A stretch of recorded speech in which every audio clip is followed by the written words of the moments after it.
Hi friends, welcome to our YouTube channel.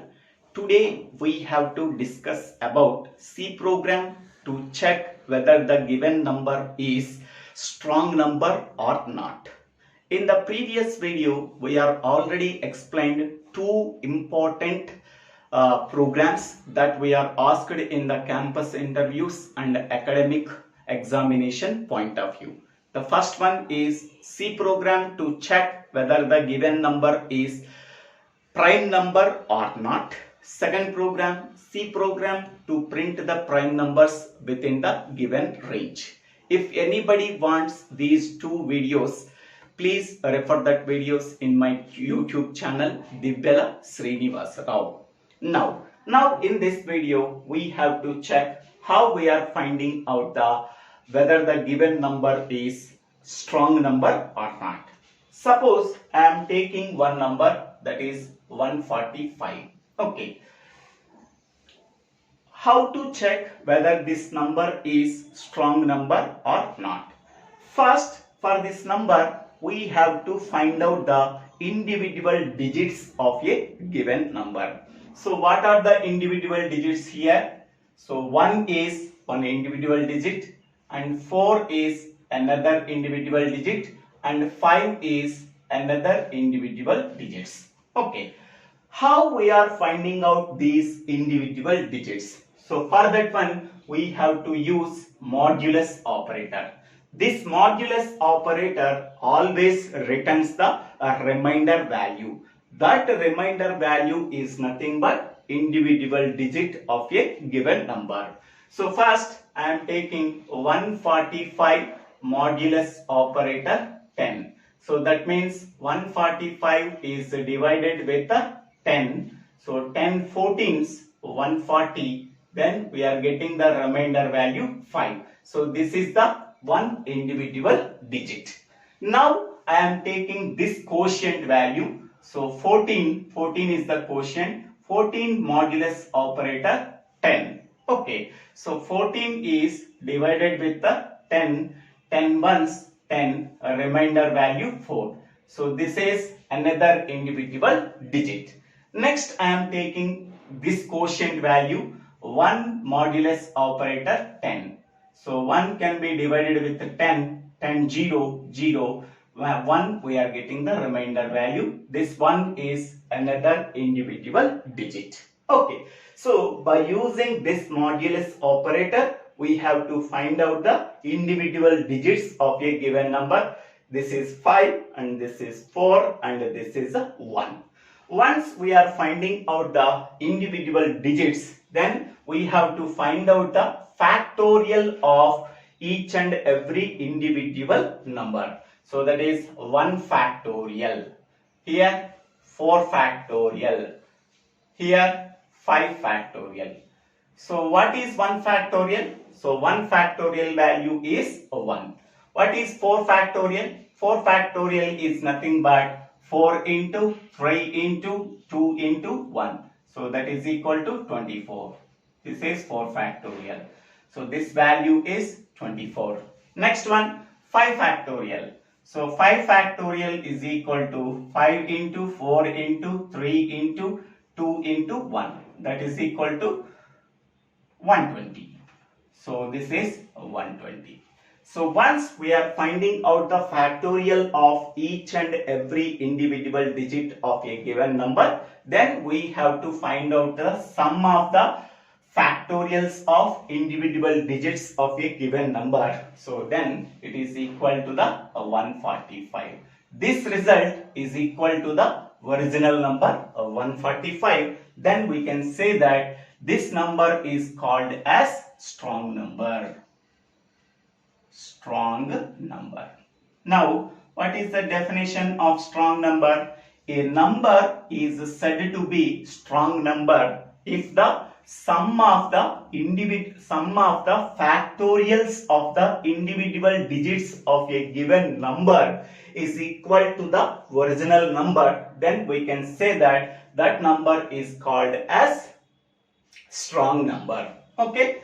So sum of factorials of factorials of individual digits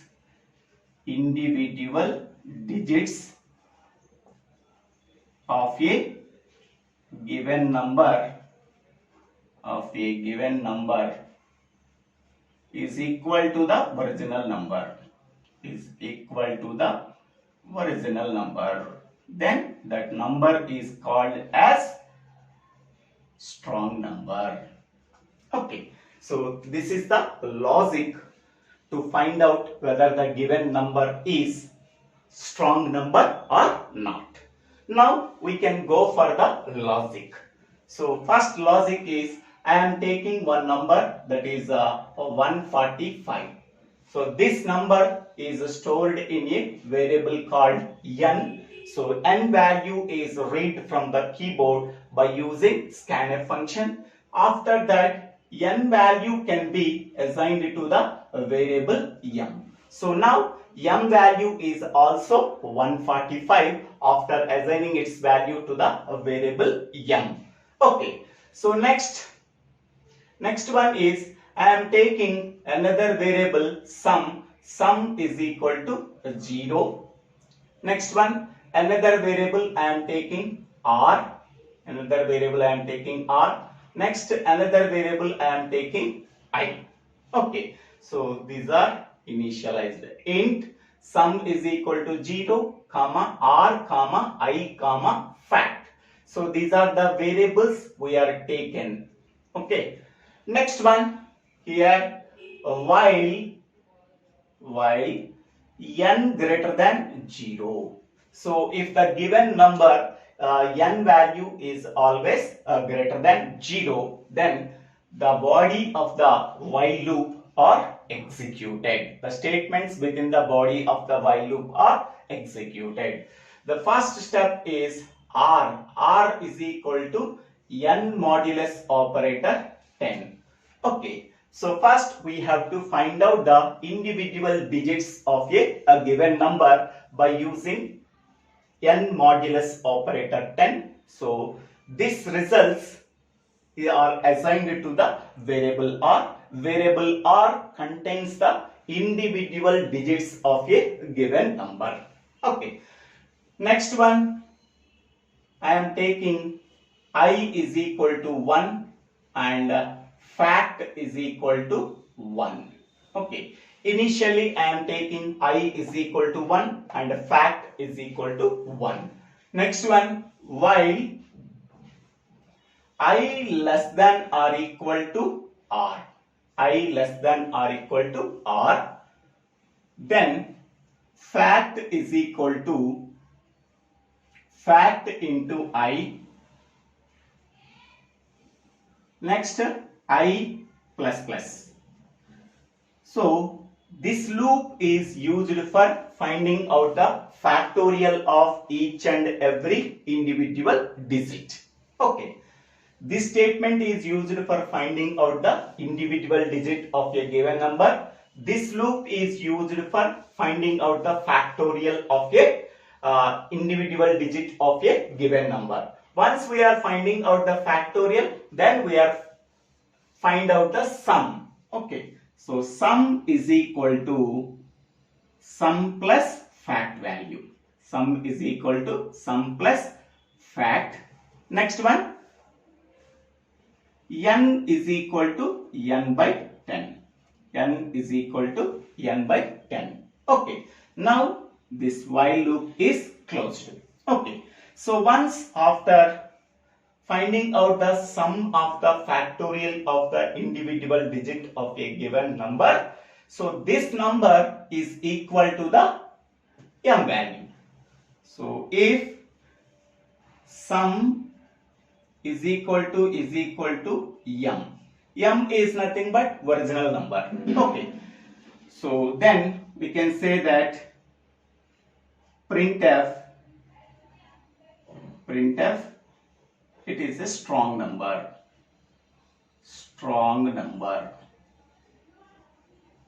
So slash n, double quotes and parenthesis close semicolon. Else, here I am writing else. So printf not a strong number, not a strong number.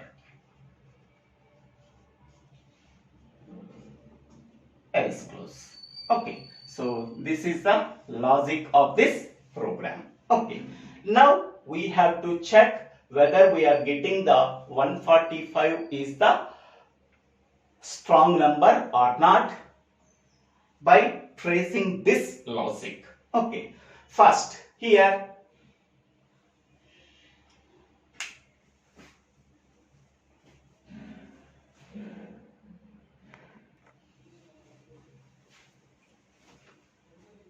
now we have to tracing the logic of the program. First, n is equal to 145.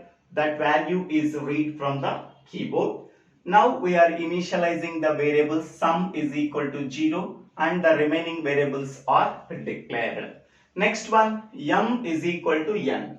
So m is equal to n means, so 145 is assigned to the variable m. Now m is equal to 145. Next, while n greater than 0, that means 145 greater than 0. So condition true. If the condition is true, then the control goes to the body of the for loop. R is equal to n modulus operator 10. So R is equal to, what is n value? 145 modulus operator 10. So that is equal to 5. 145 is divided with 10. We are getting the remainder value 5. Next one, I is equal to 1. Fact is equal to 1. Okay. Next, while I less than or equal to R.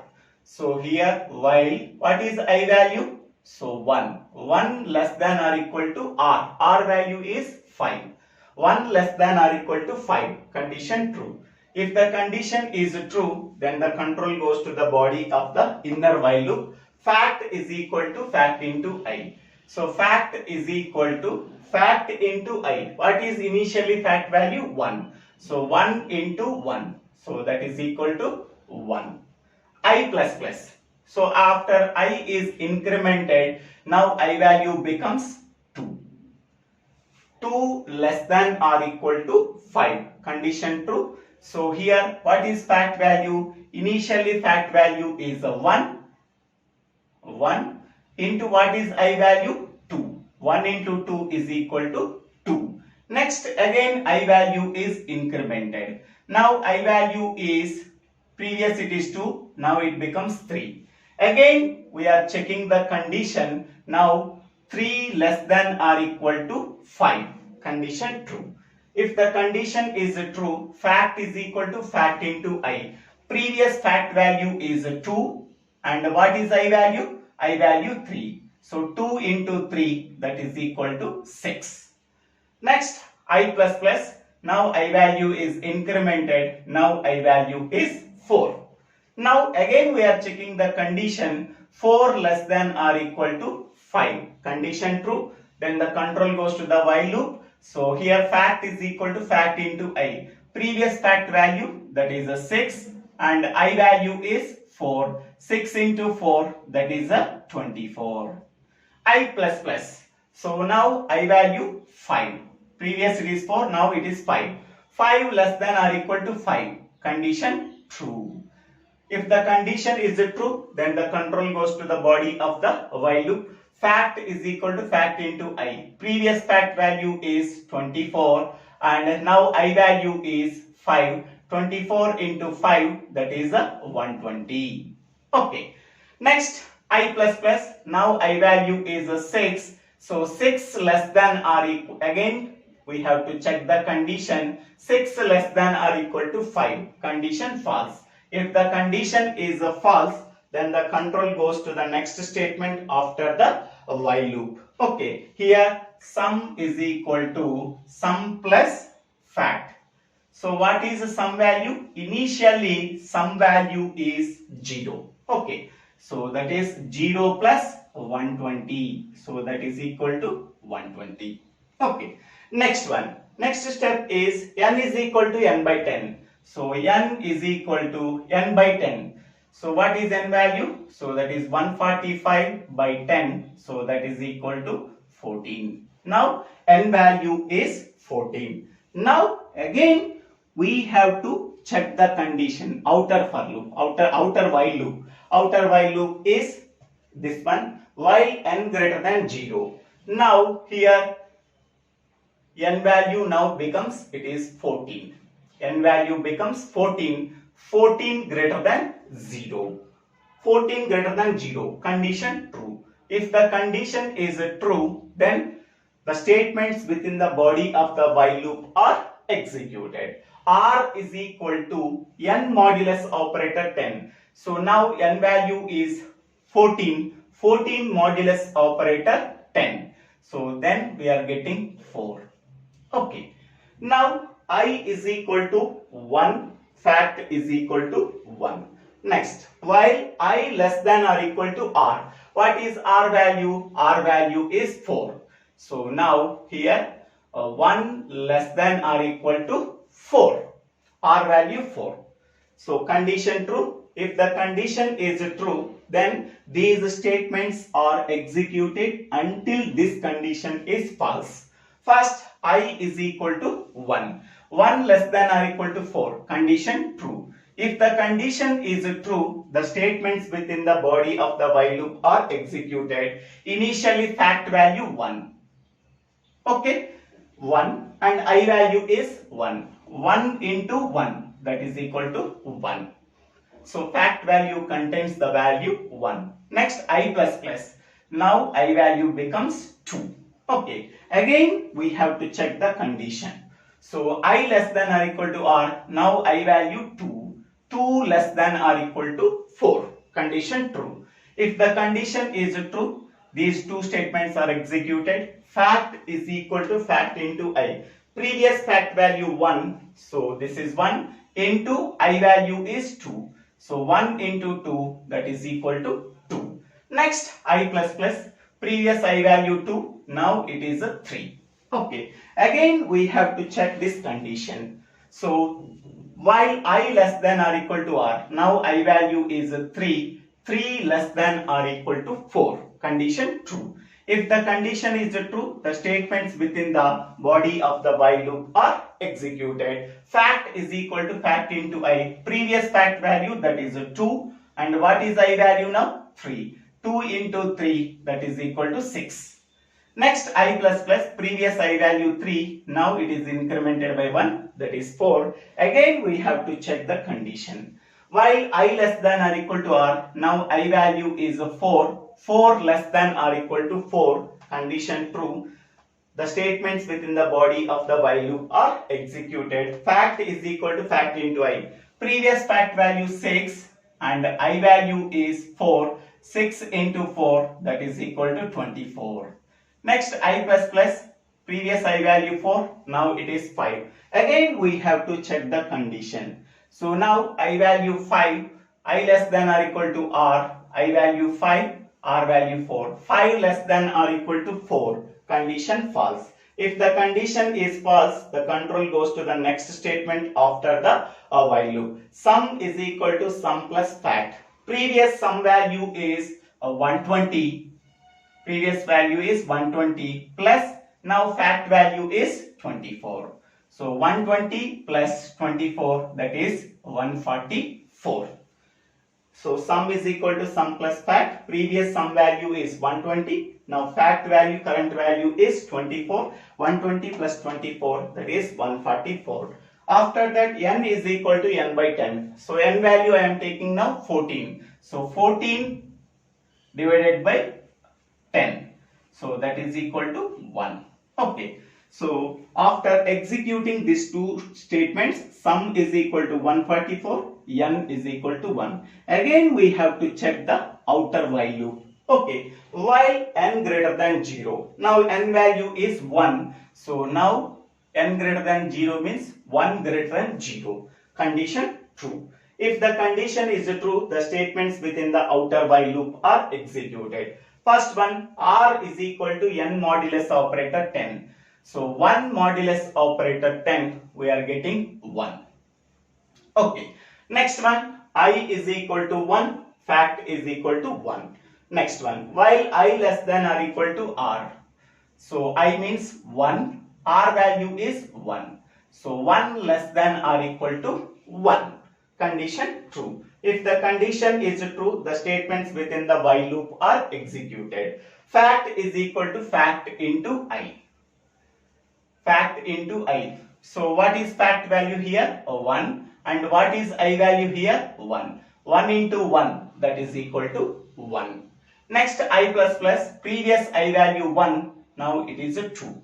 So again, we have to check this condition. While I less than or equal to R, now I value 2. So 2 less than or equal to 1. Condition false. If the condition is false, the control goes to the next statement after the inner while loop. Sum is equal to sum plus fact. So previous sum value is 144 plus now fact value is 1. 144 plus 1, that is a 145.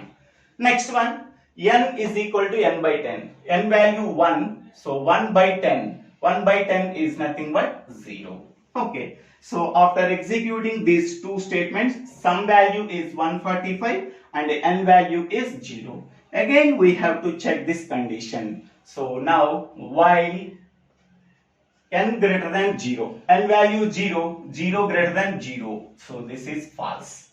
So when the condition is false, the control goes to the next statement after the outer while loop. Outer while loop starts here and ends here. So the control goes to the next statement after the outer while loop. Here, if we have to check the condition, if sum is equal to m. What is sum value here? 145.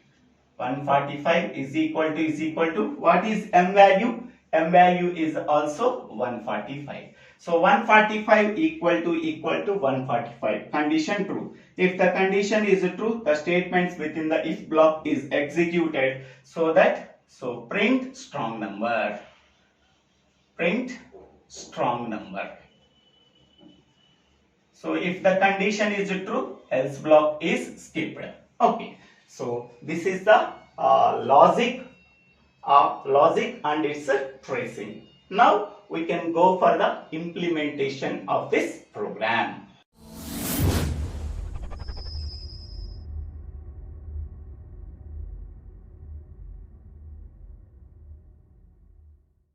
Also, now we have to check the implementation of strong number in C programming.